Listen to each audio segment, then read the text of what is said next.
ব্যস্ত হয়ে পড়ছে। আর ব্যস্ত হওয়ার পরে কি করছে, কিন্তু মার্থা বিষয়ে অতি ব্যস্ত ছিলেন। আর তিনি নিকটে এসে কহিলেন, প্রভু আপনি কি কিছু মনে করিতেছেন না যে আমার ভগিনী পরিচর্যার ভার একা আমার উপরে ফেলিয়া রাখিয়াছে? জ্বলন এলো কার?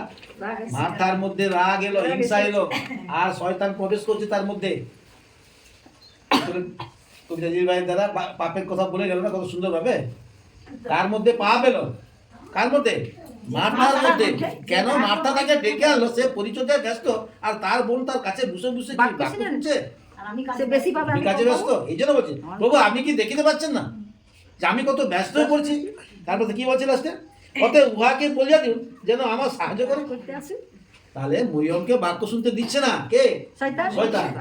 শয়তান দুটো কাজ করছে, একটা মরিয়মকে বাক্য শুনতে বাধা দিচ্ছে, আর একটা তার মধ্যে শয়তান ঢুকে তাকে ব্যতিব্যস্ত করে তাকে পাপ কাজ করাচ্ছে।